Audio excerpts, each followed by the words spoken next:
You're listening to Life Repurposed with Michelle Rayburn, where you'll find uplifting and practical advice for everyday living, creative inspiration for do-it-yourself projects, and recommendations for books and resources that will encourage you to embrace your life repurposed. I'm your host, Michelle Rayburn.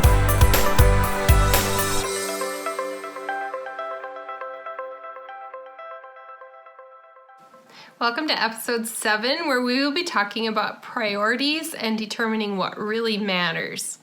This is a tough one because there are so many awesome things that could take our time and our attention. Some of us have so many friends and so many opportunities that it's just really hard for us to weed through and figure out what do we keep and what do we get rid of.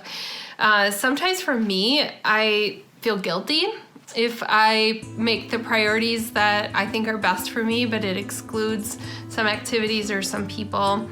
Sometimes I think I have to do it all, and I think that's where a bunch of us get stuck, where we just think, I have to do it all. I want to do it all, so therefore I will try. And there was this conference, I don't even remember where I was at. It's been quite a while now, but I remember taking notes and it being really impactful for me, where we were talking about priorities and how to figure out what really matters and how do I make some changes. And so they asked us to get out some pieces of paper and to write some things on there and then to gradually eliminate some of them. So I've taken that idea and modified it a little bit. And if you're listening on the podcast and you're not seeing the video and you don't have paper in front of you, you can think through some of this. You don't have to have it on paper.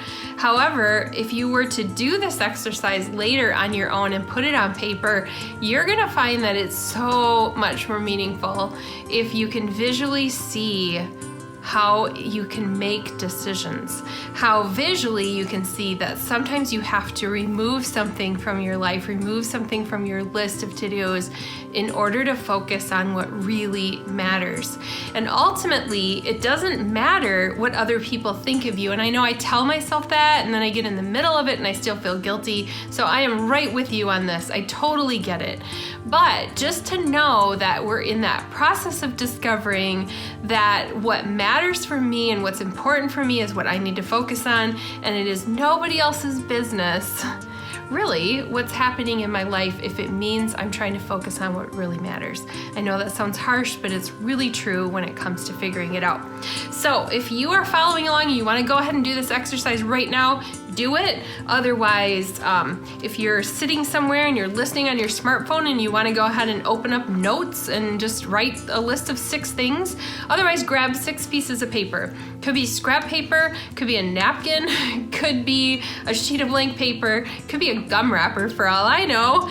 So whatever you have, although I don't think you're going to be able to choose 6 pieces of gum right now. So go ahead and grab some scrap paper, and I'm going to ask you to list some things. So sometimes we think we really want something.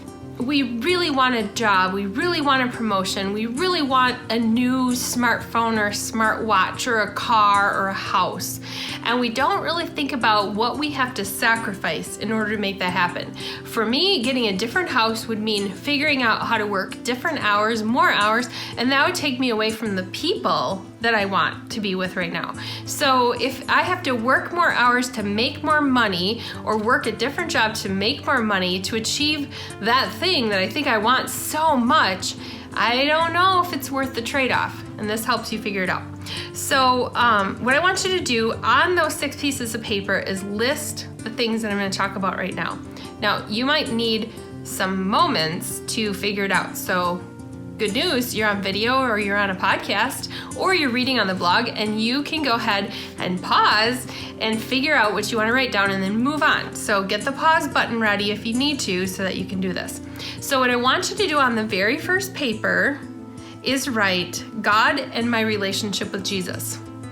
God and my relationship with Jesus. Now if that makes no sense to you at all, that's okay. We'll get back to that, but I want you to have that on one of the pieces of paper. The second piece of paper that you grab, I'd like you to write the names of your children. If you don't have children, write the names of your pets or somebody that matters a lot to you. So it could be something else. So if you don't have children, figure out something that's really important to you and write that there instead, because that's okay. Okay, so that was number 2. On paper number 3, this is sort of similar in that I want you to write the name of someone that really matters to you as someone you love deeply, and for many of you that is going to be a spouse or a significant other. For others of you, if you don't have a spouse or a significant other, there are other people in your life that matter to you a lot. So you might have something similar for number 2 and number 3. It's okay. They just have to be different from one another. So it could be your best friend or your parents or sister or something like that, okay? So those 2 have to do with people in your life. Number 4, I would like you to write down a hobby or activity that you enjoy. Hobby or activity that you enjoy. It can be anything. It has to be meaningful to you, so it's going to be very individual for you. Number 5, I would like you to write down an activity that you do that takes a lot of your energy. Now, this could be good or it could be bad. It could be something you hate or it could be something you love, but an activity that you do that takes a lot of your energy. And number 6, the last piece of paper, write down something you would buy for yourself if you had an unlimited supply of money. Okay, so on your 6 pieces of paper, you should have God and my relationship with Jesus, the names of your children, or some other significant person in your life. Number 3, the name of someone who matters to you or someone you love deeply. Could be a spouse, significant other. Number 4, a hobby or activity you enjoy. 5, an activity that you do that takes a lot of your energy, good or bad. And number 6, something you would buy for yourself if you had an unlimited supply of money. Okay, so here's where it gets tough, and it's all imaginary, so if you think this is cheesy, I'm okay with that, okay? I just feel like this was very significant for me, so I want to share it with you. Okay, so I want you to imagine that you become terribly sick, that you're physically, you're really sick, you go to the doctor, and the doctor tells you it's serious, and he or she says you're going to have to give up something for the sake of your health. So what I want you to do is arrange your 6 pieces of paper or look at the list that you have in front of you or the mental list that you made. And I want you to pick one thing from that list that you would remove, and I would like you to physically take that and crumple up that paper, because there's something about doing this action that I think makes this really meaningful. So go ahead and crumple up one of your papers. Okay, so now you're left with 5 things in front of you. Maybe that decision was super easy, because if on number 5, if you wrote down an activity that you do that takes a lot of your energy and you hate it, you probably crumpled up that one. Okay, so that might have been easy, or it might have been very difficult if you really liked the things you have on there. Okay, so number 2, next up, I want you to imagine it's a couple of weeks later and you're really struggling to carry out your normal activities, and you realize that you have to give up something else. Your health has not improved and you realize you cannot do it all. And so I want you to pick one more thing, and I want you to crumple up and toss aside one more thing. So you're left with 4 pieces of paper in front of you. Now, some more time goes by and the doctor isn't sure about your prognosis, and it doesn't look good, and you have a lot on your to-do list. In fact, you have things on your to-do list that aren't even on the pieces of paper in front of you, and you don't know what to do, but you do know that you are faced with a choice and you have to give up one more thing. So I want you to crumple up one more piece of paper. Now I'm going to stop there, but when I did this activity, I had to keep going until I had 1 paper left in front of me, and that was so hard to have 1. Because when I got to the final 3 where you're sitting right now, I started to get very emotional, because there wasn't one of those things. I'm getting emotional talking about it right now on camera. There wasn't one of those things that I wanted to eliminate. And if faced with it, when I was told I have to give up one more thing, it was hard, because the act of crumpling it up was painful to me, and to set that aside. So I'm not going to make you do that. However, I want you to imagine what it would be like if you had to get down to one thing. Now you're probably wondering why I asked you to write God on one of the papers, to write God in my relationship with Jesus. For some people, God, Jesus are a part of everyday life.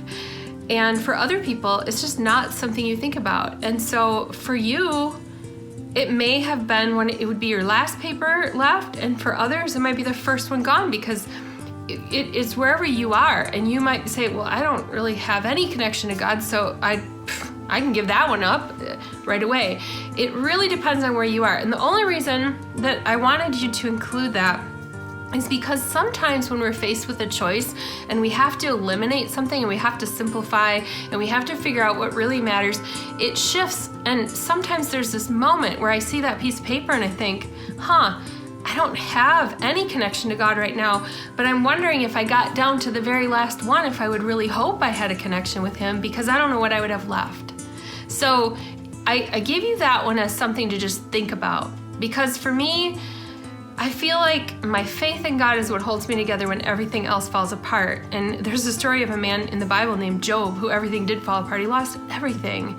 And I can't imagine what that would be like. This activity is just for the purpose of figuring out what really matters. If I had to give up a fancy car, if I had to give up the thing I would buy if I had unlimited money, if I gave up my money so that I could be with my children or be with my family or be with my loved ones, all of those things, that thought process helps you to get to a place where you can figure out what really matters for you. And if your next step is figuring out something in this whole process was really confusing, like you realized, I don't have a good relationship with my significant other, and I just put that aside and I don't really have a desire to continue. Maybe that's something your next step is exploring. Why? Why don't I have that personal connection? Maybe for you it is exploring faith. Maybe it's asking, what would I change about my work so that I could actually spend time with the final, I'm guessing you had people as your final three. That's very typical, but maybe not. But what would you change about your work and your life and how you spend your money and everything in order to get down to what really matters? So that's some heavy stuff to talk about. It really puts life and death on the line sometimes for us, but sometimes it's important to talk about heavy stuff in order to figure out what really matters. I want to let you know that I am here for you to reach out. If you do this type of an exercise or the goal setting like we talked about in the last episode, and you get to the end of that and you think, I just want to talk to somebody, please contact me, because I want to be here for you. This is about a conversation with each other. And even though you're not sitting right in front of me, I'm looking into a camera as I talk and I'm seeing your face. And I'm thinking about you and I'm praying for you. So that is how we figure out our priorities in life.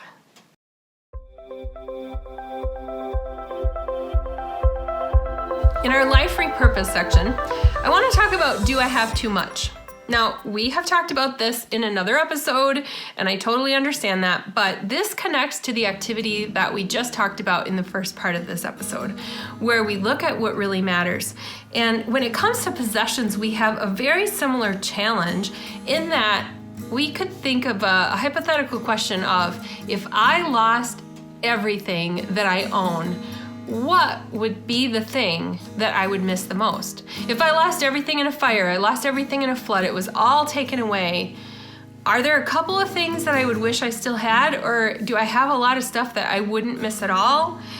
Sometimes I've said this before, we get so bogged down in too much excessive stuff and we don't know where to begin. And so once again, we're going to revisit this idea of, could I get rid of some things and have more peace in my life?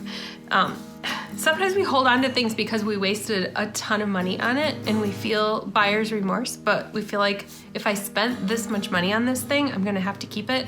And there's absolutely no reason for that, because if you were to get that out, you're opening the cupboard, you see that thing every day, and every day you're met with the reminder, I wasted my money on this. Why did I buy this? I don't even know what I wanted it for. Every day you're reminded of that. If you were to get rid of it, you donate it, you sell it, you get rid of it, you no longer have that thing facing you every single day. You just move on from it and you say, okay, I made a dumb decision and I'm moving on.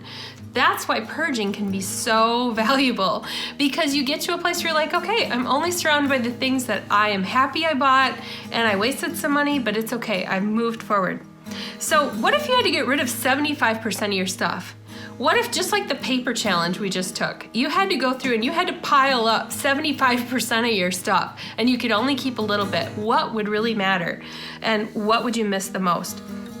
Typically, we don't miss the things we think we're going to, and actually, when we get rid of things, for me, there's this fear, like, what if I need it again? It's almost an anxiety sometimes of like, I think I'm gonna need that for something. It's happened to me once or twice. I've gotten rid of something, and I've thought, I really could have used that. I wish I had one. Well, it's not the worst thing to buy it again if I think I'm really gonna use it a lot. If it's a one-time thing and I wish I hadn't gotten rid of it, I could borrow from a friend. And some things, it just doesn't matter. I just come up with a plan B and I didn't need it. So if you're like me, afraid of getting rid of things, I want you to focus on the freedom that you will get from getting rid of instead of from keeping. Now, one of the challenges I have for you is you think about prioritizing. It's overwhelming if you have a lot of stuff and you think, I don't even know where to begin going through. I encourage you to start off your 2019 here. We're only in January, so start off with a list of all of the areas and rooms that you would clean out. So like every closet or kitchen, general, kitchen cupboards, storage areas, and prioritize based on where you want to start. And I would encourage you to have days or hours or whatever you need set aside to gradually work through getting rid of some things in those. If it's too much for you to think of spending a whole day doing it, do it in progression. And I did this in our house where I just gradually went through a couple closets here and there, a few things. I'm still doing it. Like I'm on round 2. I'm going back through again because after a while it starts to feel really good and you think, I actually could get rid of more. So make that list and make this a priority this year of decluttering. Why? Because the more stuff you have, the more overwhelmed you have. And it's like I said before, it's not just the stuff, sometimes it's our schedules. But if you can start with the stuff, it makes it easier to focus on what you really need to focus on. So you might want to come up with a creative way of representing it. I've seen lists you can download off the internet where you can list all the things you get rid of, or 50 things in 50 days, and you make a little chart and you color in the boxes, or whatever you need in order for you to visually see it if that's what you like. Or just take pictures of the piles that you load into your car to take to the thrift store to donate, and just later on look through all the pictures of how much stuff you got rid of. Whatever it is, it's just a challenge I'm issuing to you to start off this year with a brand new focus on what really matters. So, does any of this matter? Well, yes, it does, because a majority of us, like I said, do feel overwhelmed. And when you can begin with making some of these changes, then you're going to feel better about other areas in your life too. So I'd love to hear about your journey. Send me an email or send me a message on Instagram or Facebook. And I would love to hear about how you're purging and getting rid of things in order to focus on what really matters.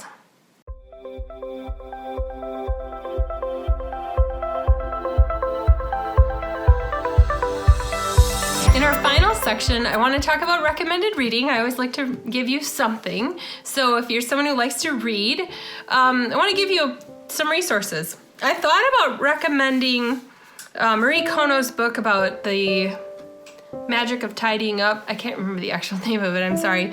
I've read parts of the book, and I've read 2 of her other books, and there are some great takeaways there, some good ideas. There are some other things where I'm like, yeah, that's just not me. So some people really love the book and it's really fun, but I just don't have like this personal relationship with my stuff where I would be like, do you bring me joy? No, you don't bring me joy. So that is one way of doing some eliminating. But anyway, I want to give you a resource. I listened to this audiobook, and I love to go on the library website and get audiobooks for when I'm too busy to read books. So I listen in the car when I'm going somewhere. I listen when I'm out on a walk. So I read The More of Less, Finding the Life You Want Under Everything You Own, and this is by Joshua Becker. Joshua tells his personal story of how he was getting everything out of his garage to reorganize. And you've probably done this where you get everything out and then you just put it all back and it all is neat and tidy and it's in baskets and everything, but you didn't get rid of anything. And he had this moment where he was like, why do I have all of this stuff? And it started a journey of getting rid of some things. And one of his subheadings that he has in the book is don't settle for more. And you've probably heard of don't settle for less. And he says, don't settle for more. The book cover says most of us know we own too much stuff. We feel the weight and burden of our clutter. And we tire of cleaning and managing and organizing. While excess consumption leads to bigger houses, faster cars, fancier technology, and cluttered homes, it never brings happiness. Rather, it results in a desire for more. It redirects our greatest passions to things that can never fulfill. And it distracts us from the very life we wish we were living. Live a better life with less. The book promises to help you recognize the life-giving benefits of owning less, realize how all the stuff you own is keeping you from pursuing your dreams, craft a personal, practical approach to decluttering your home and your life, experience the joys of generosity, and learn why the best part of minimalism isn't a clean house, it's a full life. So, minimalism is a word that scares some of us because we picture stark nothing, and that's not true. Minimalism is just owning the minimum that I need. So for me, the minimum is different from your minimum. So you can see behind me, I have lots of decorations in my house. They just mean something to me, and they're less than what I probably had at one point in my life, but minimalism for me is having just what I need. So if you want to learn more about Joshua's journey and get some really practical tips, then I encourage you to pick up The More of Less, and that is from 2016 by Joshua Becker. So that is my resource for today.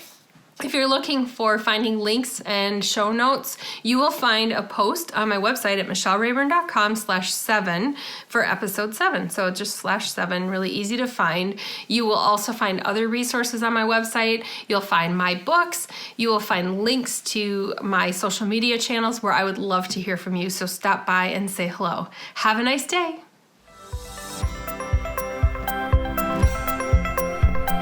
You've been listening to Life Repurposed with Michelle Rayburn. Check out tips, resources, and inspiration at michellerayburn.com.